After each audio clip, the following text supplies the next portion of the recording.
Order! Order! You are an incorrigible delinquent at times. Behave yourself, man!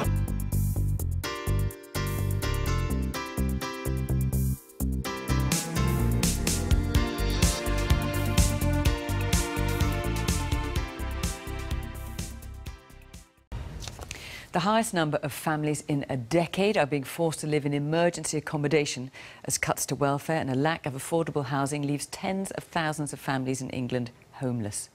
120,000 children will sleep in emergency accommodation tonight. 78,000 households are affected. Councils blame a sharp rise in families being evicted by private landlords.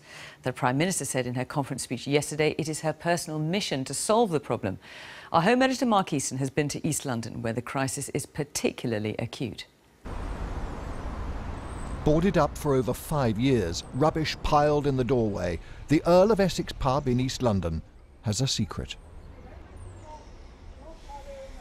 Upstairs, behind the filthy nets, is a shocking consequence of the housing crisis. This is what the phrase temporary accommodation means for desperate families. How many of you are in this room? 4. 4 of you? Yeah. And just all on the one bed? I met Alexandra, a business and management student whose husband's a technician at Stansted Airport. Through no fault of their own, the couple and 2 small children were recently evicted from a rented flat. Homeless, the council put them here. And we pay around £200 per week here, and council tax. £200 a week for this? Yeah, and council tax extra. Around £900 per month. How is it for you and the family? It's hard. So I'm all the day with my kids here.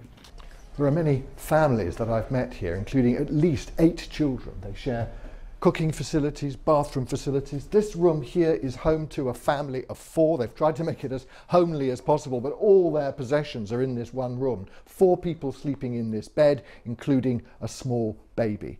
Now, this isn't a squat. This isn't the product of some slum landlord. This was provided by the state. What have you taken today, darling? Anything? Any drugs? Any alcohol?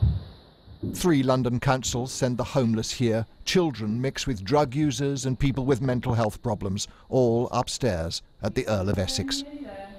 It's a very difficult time for us, very difficult. This young dad, a financial manager who asked us not to identify him, says there's nothing he can afford to rent anywhere near his daughter's school or his work. He's been warned he could be here for months. For us looking for somewhere like a 2-bedroom is actually really hard for us. Because my wife, she's not at work currently, so... Have you thought about moving out of London? It may be something we may consider sooner or later, but then I would have to leave my job, which would leave me unemployed, and then things will probably dramatically change again for us. The Prime Minister yesterday dedicated her premiership to helping families on lower incomes access decent housing. The law already says children must never be in so-called bed and breakfast for more than 6 weeks. But in the London borough of Redbridge alone, over 350 children have been living in B&Bs for more than that. Geraldine and her 13-year-old daughter have been in this single room for over 6 months. There's not much space, there's no chair, so she literally had to kneel on the bed to do her homework. Because of the time to get to school on time, she barely would have any meal. She has to go to school on an empty tummy and then go to school and find food. It must be very difficult for you as a mother. Yeah, I feel... Point is, I just don't know what at all that I have personally done to put me in this situation. After being evicted by a landlord who wanted his flat vacated, Geraldine suffered clinical depression and had to give up her job with the financial ombudsman. Now, with her housing benefit capped, she fears there's no way out of her predicament. This is a proper trap. You have no escape for it now.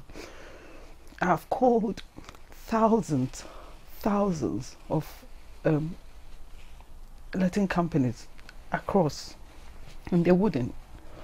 As soon as you say housing benefit, they say no. No, yeah. It is a trap for many. The charity Shelter says the government's welfare cap has resulted in 61% of private landlords turning away anyone on housing benefit. Many struggle to pay the rent, with councils like Redbridge trying to find emergency housing for people evicted. They're buying nursing homes and hotels, installing prefabs and even converting council offices to provide shelter for the homeless. So this is currently a council office, but soon it's going to be somebody's home. We've got planning. Desperate measures for a desperate situation. I would say we're at crisis point, and since universal credit has started to be rolled out and housing benefit has been capped, we've seen an unprecedented amount of people coming to us because they're facing eviction in the private rented sector. You should be doing more, surely. Well, we're trying. Our hands are tied a lot. The government has capped how many council homes that we can build. So while the demand is increasing, the supply is diminishing. 3 years ago in Redbridge, there were no children who'd been in B&Bs for more than 6 weeks. Tonight, there are hundreds. Mark Easton, BBC News, Redbridge.